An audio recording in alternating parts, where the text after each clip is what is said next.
I woke up at 2:47 a.m. to use the bathroom. The house was dark, quiet, normal. The kind of silence that settles over a home when everyone is asleep. Except for one small detail that didn't belong. A soft strip of light was glowing from underneath the guest room door. The same guest room my wife had been sleeping in for the last 3 months. "Your snoring is killing me," she'd told me the night she first moved out of our bedroom. "I need sleep, Tom. I can't function like this." So I agreed. What else was I supposed to do? I went out the next day and bought a brand new mattress for the guest room, one of those expensive ones that comes compressed in a box and expands like magic when you open it.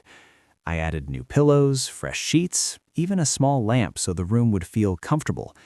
I set it up like a little hotel suite, because that's what I thought a good husband was supposed to do. "Whatever makes you happy, babe," I'd said at the time. But standing in that hallway at 2:47 a.m., staring at that line of light under the door, I heard something that made the air in my lungs turn cold. Her voice, low, soft, intimate, and she was laughing. "I know," she whispered. "I miss you too." There was a pause. Then she said something that made my heart stop. "He's asleep. We're fine." I stood there frozen in the hallway with my hand resting on the bathroom door handle, listening to my wife of 8 years talk to someone who clearly wasn't me. The house felt different in that moment, like the walls themselves knew something I didn't. I stayed there for another minute, maybe 2, barely breathing. Then the conversation dropped even lower, too quiet for me to hear clearly through the door. Eventually, I forced myself to walk into the bathroom and shut the door behind me, but my mind kept replaying the words I'd heard. "He's asleep. We're fine." I didn't sleep the rest of the night. The next morning, she came downstairs like it was just another ordinary day. The kids were already sitting at the kitchen table eating cereal while cartoons played quietly on the television in the living room. Claire walked in wearing one of her oversized sweaters, her hair pulled back loosely, the same relaxed morning look she'd had for years. "Sleep okay?" she asked casually while pouring herself a cup of coffee. "Yeah," I said. I forced the word out like it was normal. "Best sleep in months?" she added with a little smile. That was the moment everything inside me shifted, because I suddenly understood something very clearly. The snoring wasn't the problem. I was. If you want to know what I found on the Nanny cam I installed in that guest room, hit subscribe. Because what I saw at 3 a.m. 3 nights later didn't just end my marriage, it exposed something I never saw coming. My name is Tom Whitmore. I'm 38 years old, and I live in a quiet suburb outside Phoenix, Arizona. For the last 8 years, I've been married to Claire. We have 2 kids together, Emma, who is 6, and Jake, who just turned 4. From the outside, looking in, we probably seemed like the picture of a perfect family. 4-bedroom house with a pool in the backyard, 2 cars parked in the driveway every night, framed family photos on the mantle above the fireplace showing vacations, birthdays, and school events. I work in IT security for a healthcare company. It's a stable job with solid pay and benefits that cover the whole family. Claire stays home with the kids. She volunteers at Emma's elementary school, helps organize PTA bake sales, and somehow always knows which parents are bringing snacks to soccer practice. To anyone watching from the outside, we looked solid, stable, normal. But about 3 months ago, something quietly changed. It all started with the snoring. "Tom, you're keeping me up," Claire said one night while shaking my shoulder at around 2 in the morning. "I can't sleep like this." I mumbled an apology and rolled over, half asleep, not thinking much of it. The next morning, she brought it up again while we were making breakfast. "I'm serious about this, Tom. Your snoring is getting worse. I'm exhausted all the time." "I'll make a doctor's appointment," I said immediately. "That'll take weeks," she replied. "I need sleep now." Then she suggested something that felt strange at first. Maybe we should sleep in separate rooms for a while, just temporarily, until you figure the snoring thing out. I didn't love the idea. Something about it felt wrong, like we were quietly building distance between us. But I understood the logic. If my snoring was really ruining her sleep, then fixing the problem made sense. So she moved into the guest room. At first, it seemed harmless enough. She'd kiss me goodnight like always, grab her phone and a book, then walk down the hallway to the other room. "Sleep tight," I'd say. "You too," she'd reply. I told myself it was temporary, maybe a couple weeks, a month at most. But the weeks slowly turned into months, and the distance between us wasn't just about sleeping arrangements anymore. Claire stopped touching me. She stopped starting conversations. She stopped looking at me with the same warmth she used to have. Whenever I reached for her hand, she would gently pull away. "Not now, Tom. I'm tired." When I suggested going out for dinner or maybe getting a babysitter for a date night, she'd always give the same answer. "Maybe next week." Next week never came. I tried to fix things. I went to the doctor and scheduled a sleep study. The results came back saying I had mild sleep apnea. They prescribed a CPAP machine and explained that wearing it at night would stop the snoring. So I wore it. Every night.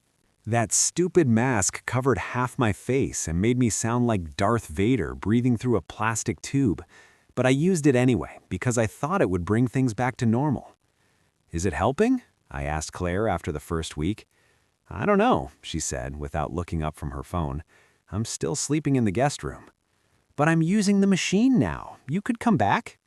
She hesitated before answering. "Let's give it a little more time. I'm finally sleeping well, and I don't want to mess that up." Something about the way she said it felt off, but I didn't push. Looking back now, I wish I had. The kids noticed the change too. "Why doesn't Mommy sleep in your room anymore?" Emma asked one morning while eating cereal. "She's just sleeping better in the guest room right now," I told her, trying to sound casual. "Is she mad at you?" "No, honey. Sometimes grown-ups just need space." Emma frowned at me. "That's weird." Yeah, it was. Then came the night I heard her voice. 2:47 a.m. I got out of bed to use the bathroom. The house was completely dark except for that thin strip of light glowing from under the guest room door. Then I heard her laugh. Soft. Intimate. Then her voice dropped to barely more than a whisper. "I know. I miss you too. He's asleep. We're fine." My hand froze on the bathroom doorknob. Who the hell was she talking to at almost 3 in the morning? I stood there in the hallway listening while my heart pounded inside my chest. "I can't wait either," she whispered. "Just a few more weeks." Then she said 3 words that hit me like a freight train. "I love you too." I didn't sleep for the rest of the night.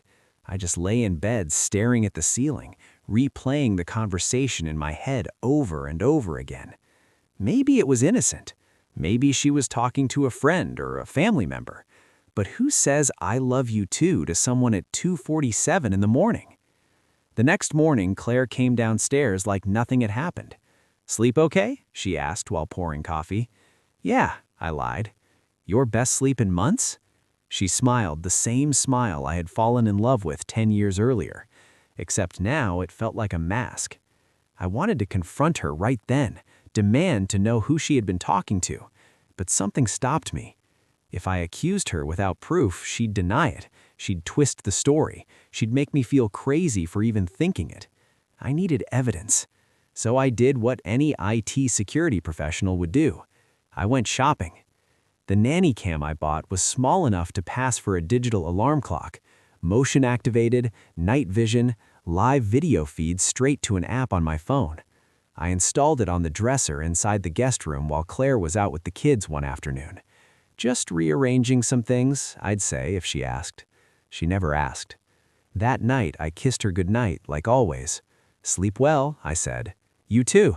She closed the door behind her. I walked back to my bedroom, opened the camera app on my phone, and waited. At 11:47 p.m., the motion sensor activated. I watched the screen as Claire sat up in bed and picked up her phone. Her fingers moved quickly as she typed a message. A moment later, she smiled at the screen, then laughed quietly to herself. Then she made a call.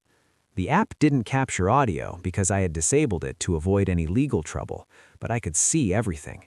The way her face lit up, the way she tucked her hair behind her ear, the way she bit her lip while listening.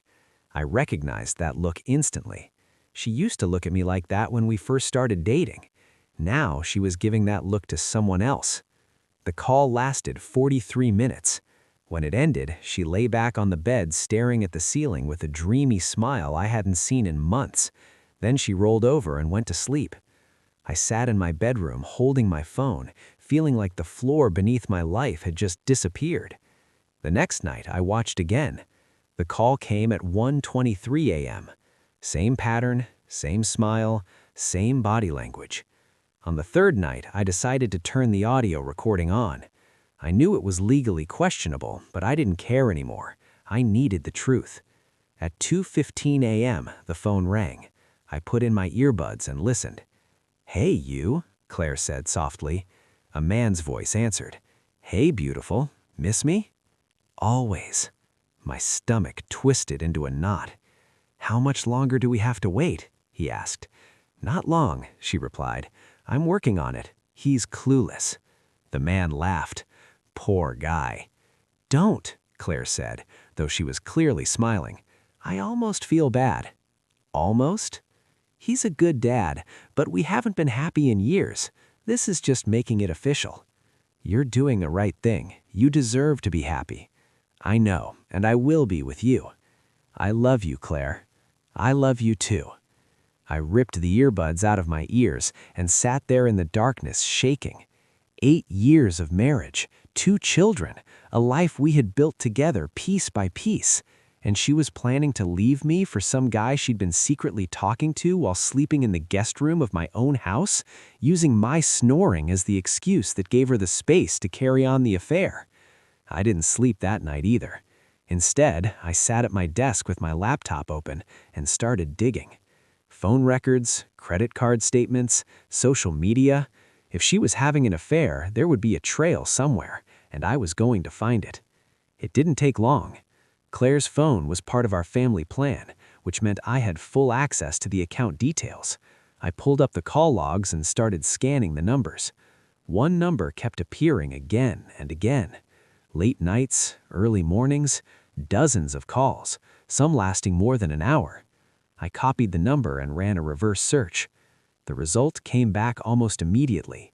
The number belonged to a man named Derek Hastings. The name meant nothing to me, so I searched him on Facebook, and there he was. Derek Hastings, 42 years old, divorced, works in real estate. And in his profile photo, he was standing right next to Claire at what looked like some charity fundraiser.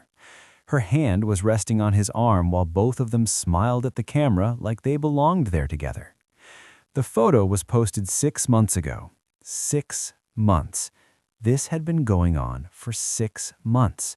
I scrolled through his page, found more photos. Claire at a restaurant I'd never been to. Claire at a hiking trail we'd never visited together. Claire laughing, glowing, happy with him. I wanted to smash my laptop, scream, break something, but I didn't.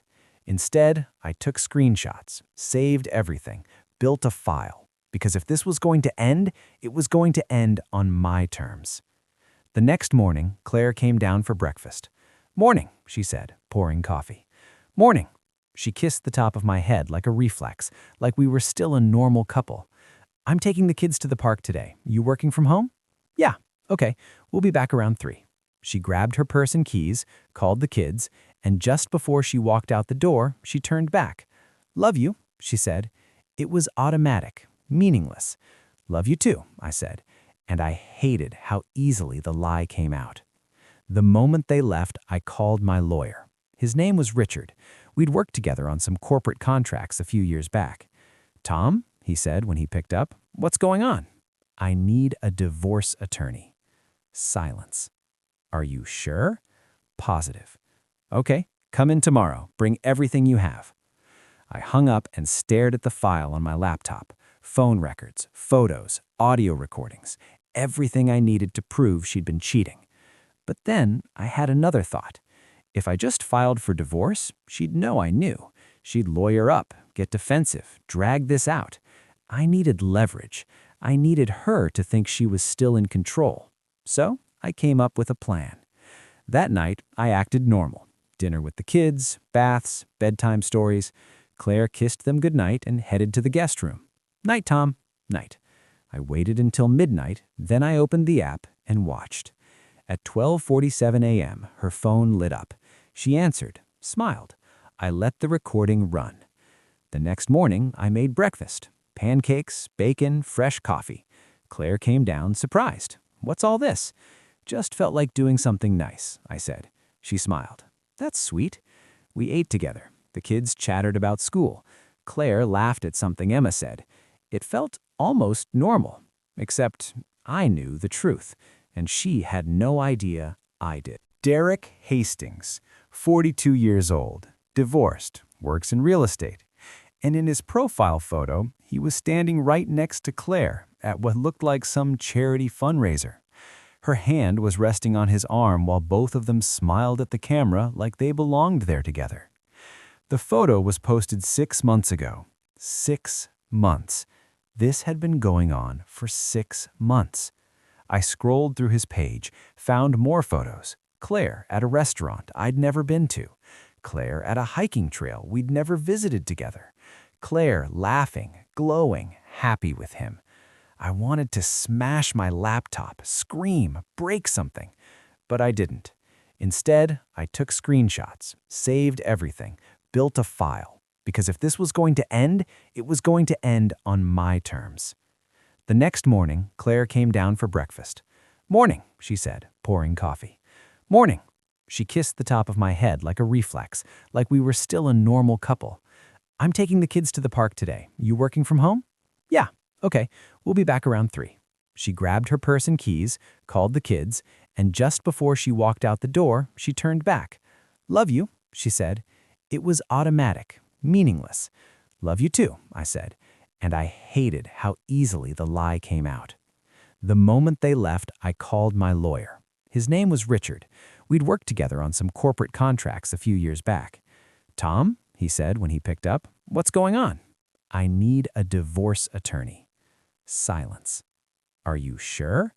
Positive. Okay, come in tomorrow. Bring everything you have. I hung up and stared at the file on my laptop. Phone records, photos, audio recordings, everything I needed to prove she'd been cheating. But then I had another thought. If I just filed for divorce, she'd know I knew. She'd lawyer up, get defensive, drag this out. I needed leverage. I needed her to think she was still in control. So I came up with a plan. That night, I acted normal. Dinner with the kids, baths, bedtime stories. Claire kissed them goodnight and headed to the guest room. Night, Tom. Night. I waited until midnight, then I opened the app and watched. At 12:47 a.m., her phone lit up. She answered, smiled. I let the recording run. The next morning, I made breakfast. Pancakes, bacon, fresh coffee. Claire came down, surprised. What's all this? Just felt like doing something nice, I said. She smiled.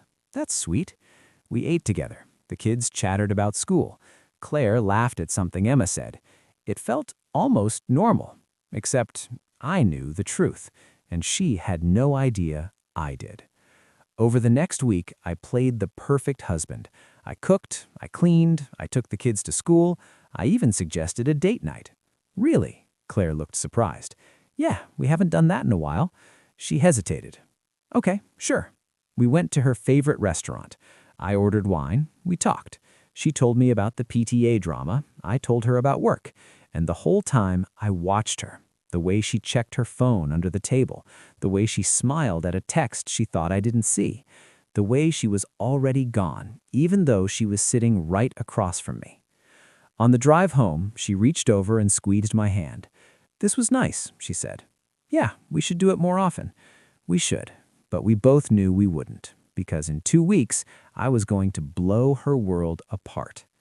I met with Richard 3 times. We went over everything. The recordings, the photos, the phone logs. This is solid, he said. She won't have a leg to stand on. What about custody? With evidence of infidelity and her prioritizing the affair over the family, you'll have a strong case. I want primary custody. The kids stay with me. Richard nodded. We'll make it happen. But I didn't just want custody. I wanted her to know what she'd done. I wanted her to see the consequences. So I came up with one final move. I invited Derek to the house. I found his real estate business email and sent a message. "Hi, Derek. I'm looking to sell my home in the next few months.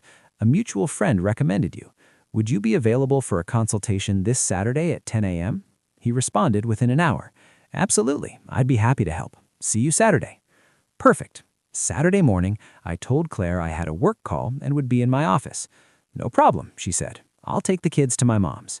"Actually," I said, "can you stick around? I might need some input on something." She frowned. "What?" "Just trust me." She looked suspicious, but agreed.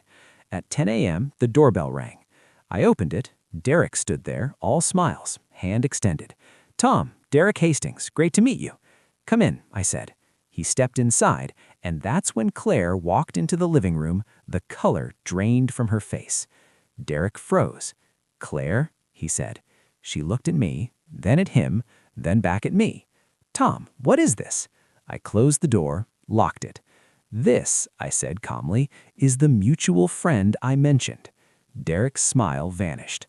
"I don't understand." "Really?"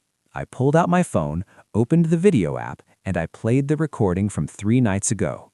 Claire's voice filled the room. "I love you too. Just a few more weeks. He's clueless." Derek's face went white. Claire's hands started shaking. "Tom, sit down," I said. They both sat. I stood in front of them, phone in hand, and felt a strange calm settle over me. "I know everything," I said. "The calls, the texts, the photos, 6 months of lying to my face while you planned your exit." Claire's eyes filled with tears. "Tom, please." "I'm not done." I turned to Derek. "Did you know she was married?" He swallowed. "Yes." "Did you know she has 2 kids?" He didn't answer. "Thought so." I looked at Claire. "You used my snoring as the excuse to move into the guest room so you could talk to him every night. You smiled at me, kissed me, pretended everything was fine." "I was going to tell you when—" I snapped. "After you'd already moved out, after you'd already filed." She didn't answer. I pulled out a folder, set it on the coffee table. These are divorce papers. I'm filing on grounds of adultery. I'm asking for primary custody of Emma and Jake. Claire's face crumpled. "Tom, no." "I'm not done." I turned to Derek. "You're welcome to her, but know this. She'll do to you what she did to me." He stood up. "I should go." "Yeah, you should." He left without another word. Claire sat there sobbing. "Tom, please, we can fix this." "No," I said, "we can't. The kids will be fine with me. You can't take them from me." "I'm not taking them. You gave them up the moment you chose him over us." She reached for me. I stepped back. "Sign the papers, Claire, or I'll make this a lot uglier than it needs to be." She signed. 2 weeks later, she moved out. I got primary custody. She got every other weekend. The house, the kids, the life we'd built, it was mine. 6 months later, I was putting the kids to bed when Emma asked, "Daddy, is Mommy coming back?" "She'll visit," I said, "but she lives somewhere else now." "Because of the snoring?"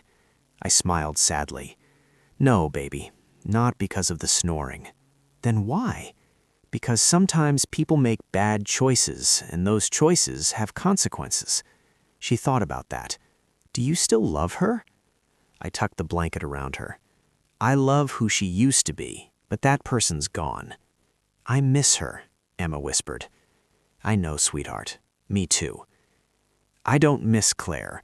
I miss the idea of her, the life I thought we had.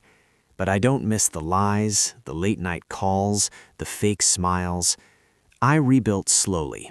Therapy for me, therapy for the kids, new routines, new memories. And one day, I met someone new. Her name was Rachel, a teacher, kind, honest. She didn't mind my snoring. If this story hit home, comment, "I rebuilt."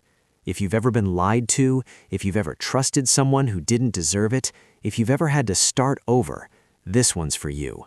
Hit subscribe for more stories about finding the truth when everyone else is hiding it, because the worst betrayal isn't the affair.